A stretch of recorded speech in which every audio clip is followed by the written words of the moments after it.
Yo, what's goody? Jay the Reactor, man. Finna react to another video. This one seemed interesting, so I clicked on it.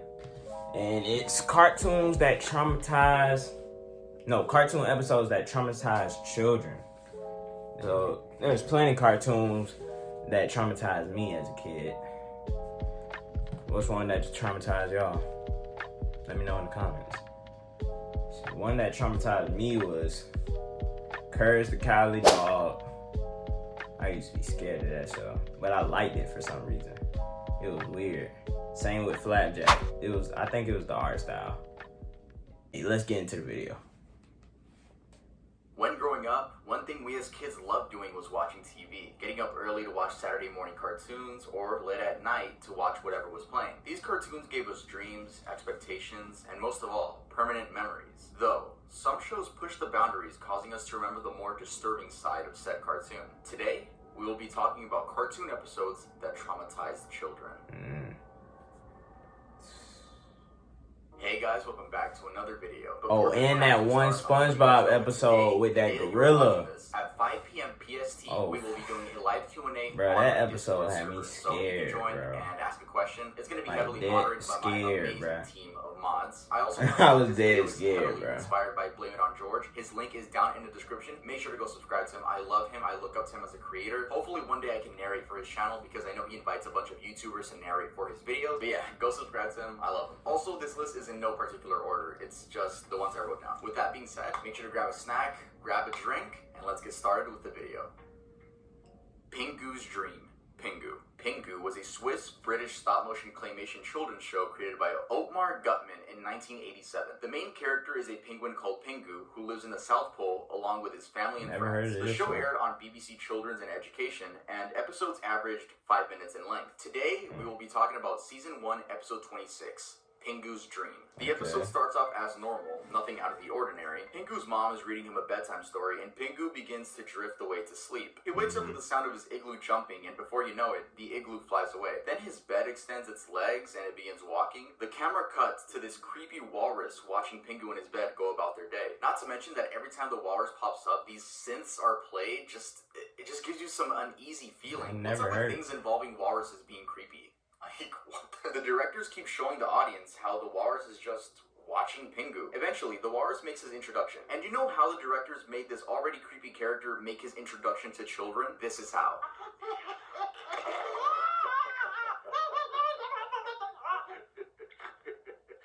It's clear to see that the walrus is supposed to have this goofy personality that finds everything funny and just wants to play. But they really messed up by making him almost human-like. The walrus begins messing with Pingu and eats his bed, all while non-stop laughing. Pingu and his bed is kind of creepy. Pingu ends up falling down. It was actually a pretty cool transition because the next camera zooms out and you can see that he's in his room again. The episode ends with Pingu crying and his mother consulting him. Yes. I think it's just clay animation, bro. I hate clay animation, bro. But this was actually the season finale. This all episode clay was highly animations controversial are weird, and was eventually banned from television due to the giant walrus being too scary and unsettling for many young viewers. The creator, Omar Gutmann, actually used the same walrus model in a German short film he made years prior. This caught me off guard because the voice he used for the walrus is so unexpected. Here, I'll just play the clip.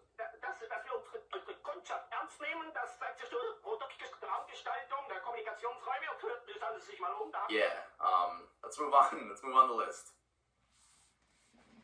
Blue Cat Blues, Tom and Jerry. Tom and Jerry need no introduction. I'm 100% sure everyone watching this video knows exactly who these two are. Blue Cat Blues is about Tom's love for a female cat which doesn't love him. I remember that episode, though. Quote by Jerry's narrator while watching Tom sit on the train tracks, patiently waiting for the train to come by. The quote is, "Poor Tom. In a few minutes, it'll all be over. And for the first time since he met her, he'll be happy. Poor, miserable loser." I remember that episode. I suppose people will say I should have helped them. I know.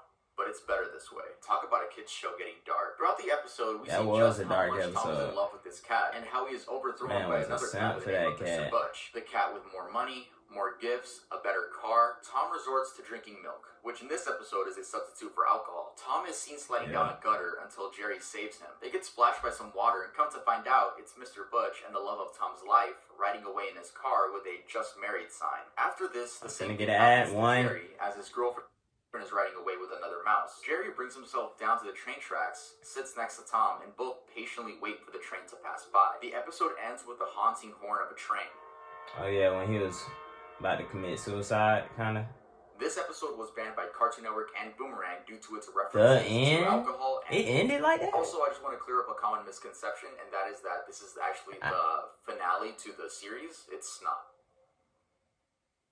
Man's Best Friend, Ren and Stimpy. Ren and Stimpy ran on Nickelodeon from 1991 to 1996 and focused on a sociopathic chihuahua and a clueless cat. This show got away with so much shit, it's actually scary. Season 2, episode 4 opens up with a man by the name of George Liquor adopting Ren and Stimpy at a pet store. Once he takes them home, he puts them through a bunch of rigorous tasks to see if they can keep up with how he wants his ideal pets to act. In one scene, he forces Stimpy to get on his couch so that he can learn how to be quote-unquote disciplined and, well, just watch.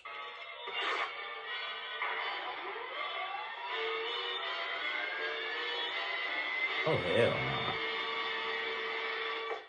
That's a good boy. That would scare me to this day. Let the show air in the first place. Eventually, George says that his pets need to learn how to attack. So he puts on this padded bite suit, and Stimpy is reluctant due to him being his owner. Ren, on the other hand, takes full advantage of this and begins beating the ever-living shit out of George with a paddle. So much so that George's head does a full 360 and right eyeball falls out of its socket. Ren continues on his rampage and just doesn't stop beating I don't know how it even shows George I don't know with how they X's let for this eyes, slide. and we all know what that means. Though he actually didn't die, it's slide. still quite disturbing to add that little detail. But the disturbing parts of this episode don't end there. It's kind of George graphic. climbs out of his suit, breathes like a maniac, and congratulates Ren on being a true champion. The episode ends with all three characters dancing.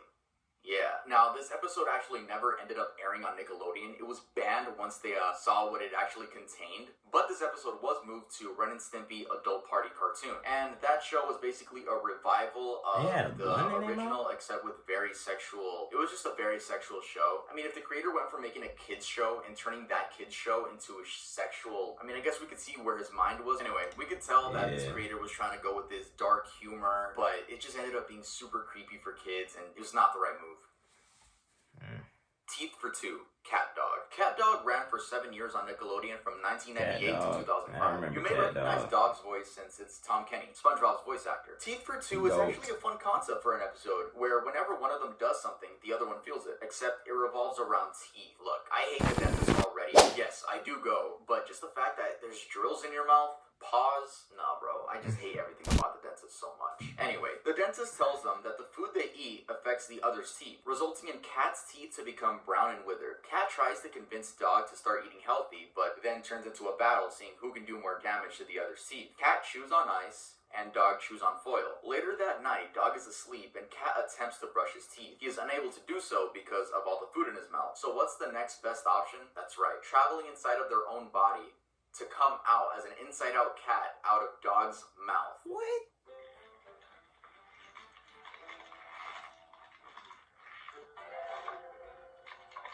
Hey, yo! What the Dog screams of horror and swallows Cat back down to where he's supposed to be. Skipping to the end, they get their teeth fixed, but end up getting food allergies from all the junk they ate throughout the entire episode. Never thought I'd see an inside-out cat trying to brush a dog's teeth. Knuckles and his hilarious problem. The Misadventures of Flapjack. The Misadventures of Flapjack was another show that got away with so much disturbing shit. Personally, as a kid, I loved it just because it was so gross and I thought that was so funny back then. Facts. That's what I'm saying, bro. Really detailed, zoomed in pictures of especially that candy guy, bro. Episode 4 is Knuckles and his hilarious problem. Yep. This episode is about addiction. More specifically, Knuckles' addiction to candy, which has the effects of alcohol. From feeling warm and happy, angry at the world, to depression. The next morning, after Knuckles ingests a bunch of candy, Flapjack realizes that Knuckles has become addicted to the candy. So much so that he hallucinates, sees Flapjack as a lollipop, and tries eating him. Next, Knuckles begins manipulating Flapjack and tells him that he's just fine, he can trust him. Though this I loved it, bro. They got away with a lot of stuff too, though. Homes, babies, and a gumball machine. Then we go to this depressing scene showing just how this candy addiction has left Knuckles. Getting kicked out of the candy trough, being used as a doormat, and taking any bit of candy he can get, even if it's from a stranger's mouth.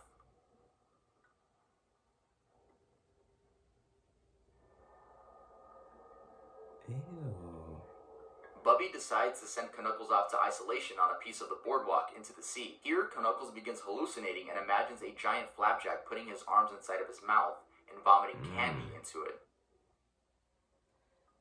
Hey, these cartoons Very dark be episode telling a especially story, seeing bro. just how bad the effects of candy have left Knuckles. I really like the episode though. It really makes you aware of just how bad alcohol or any addiction can be. Send a message or something, I don't know. Earth Mover. Batman Beyond. Batman Beyond released in 1999 and aired on Cartoon Network and WB Kids. Today we're going to be talking about Season 1, Episode 15, aka Earth Mover. We start with this teenage girl by the name of Jackie hanging with her friends, one of which is Terry McGinnis, aka the Batman after the original Bruce Wayne Batman. She explains that she's been feeling like she was followed and watched by someone. Soon after that, Terry sees a mysterious figure outside through the window. A chase begins, but the figure isn't caught. The next day, Jackie's adopted father gives all three of them a ride, but first he says he wants to show them something. That being a piece of land he plans on buying and placing a factory on. An earthquake happens, and again, there is another fight scene. After this, Bill, her adopted father, explains that he thinks it might be Jackie's real father looking for him. He tells the story from many years ago, and while he was trying to dump toxic waste into an abandoned mine shaft, the wire pulling up the container got stuck on a piece of wood and resulted in the entire mine shaft collapsing in on itself. Jackie's father was at the bottom and ended up being crushed by the debris. Not only that, but was covered by the toxic waste. Everyone assumed that he died instantly, and Bill felt so bad that he ended up adopting Jackie, who was only a kid at the time. Fast forward into the episode, and the Earth Mover has trapped both Jackie and Bill underground. During this scene, Jackie finds out what her father actually looks like. Got copyright. And, well... Oh my god. So like the text was saying, I can't show too much due to a copyright claim, but basically, Jackie is horrified seeing that this is her father. I mean, who wouldn't be? Look at the way they drew it. Yeah, that's basically the scene in a nutshell. I mean, even listen to that voice. It sounds like he's struggling to get his words out. He seems to think that Bill betrayed him and left him to die so that he didn't have to split the revenue with a partner. He also sees Bill adopting Jackie as her getting stolen from him. Imagine accidentally dying and then the friend that accidentally killed you adopts your daughter. Bro, eventually, Batman swoops in and saves the day. The episode ends with this very dark quote. My father. He's not your father. Not really. He's a ghost. Dad. Mooch Master P, Mr. Meaty. Mr. Meaty aired from 2006 to 2009 and was canceled due to a mix of low ratings and criticism from adults and vegetarians who protested against the show. Honestly, the show was very lucky it even lasted. I remember that show, bro. The show followed fast food workers Josh and Parker through their odd adventures. Season 1, Episode 6 begins with Parker quote-unquote mooching off of everyone and eating their food. Josh gets annoyed and tricks him into eating a raw patty. Then, weird things start happening. I don't even know how this show got accepted. Disappeared. Josh records it with a camcorder and slows down the footage. Then we see that a giant tapeworm is living inside of Parker, eating all of his food. They decide to get rid of the tapeworm the only way they know how, fishing it out of Parker's stomach. They do end up getting it out, and an Australian man comes by and says he'll buy it for his zoo, though he doesn't take it to the zoo. Instead, he swallows it whole in front of them. Come on in.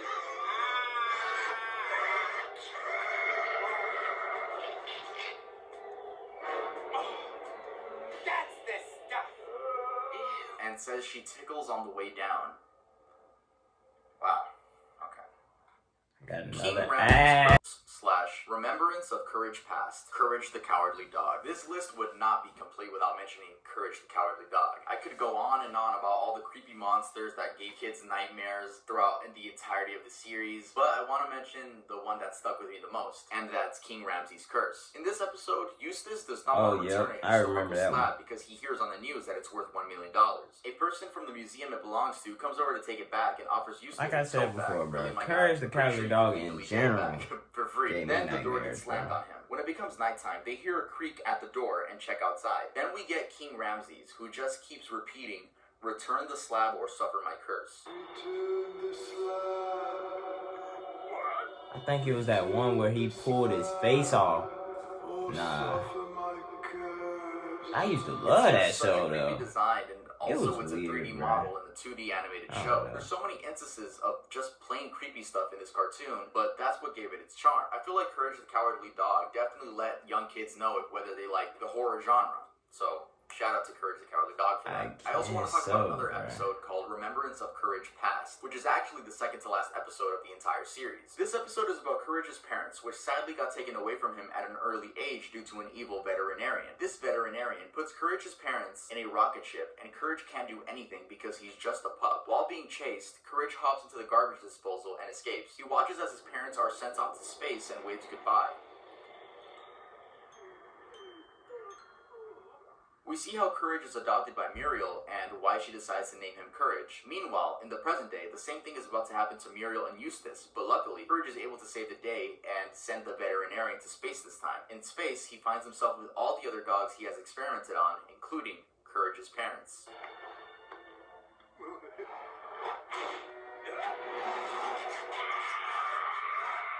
Those two episodes never left my mind. I think about those episodes to this day.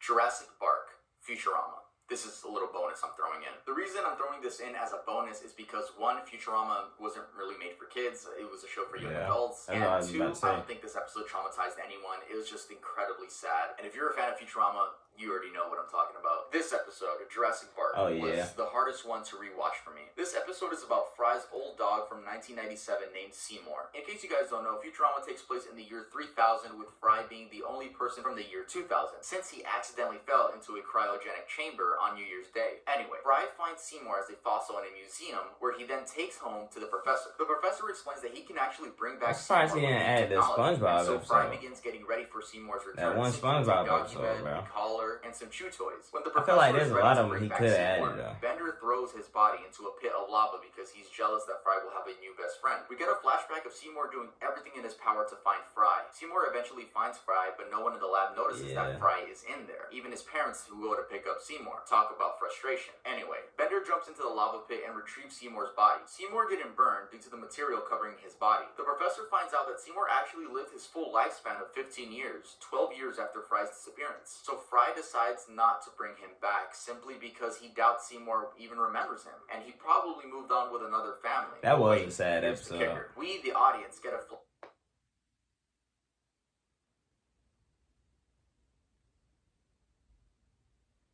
Oh, I guess he can't play.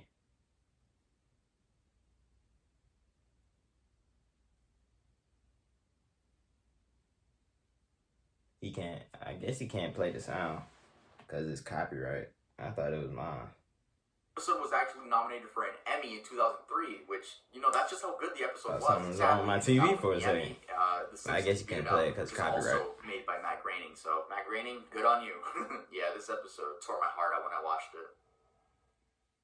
I hope you guys enjoyed that video. If you did, make sure to leave a like and make sure to subscribe to the channel. We're almost at 200,000 subscribers. Make sure to go. Yeah, y'all go subscribe to him if you see this. And subscribe to me, man. Hey, I'm trying to get up there too, man. Hey, but long road to 1K, man. I'll see y'all boys later. Jay out.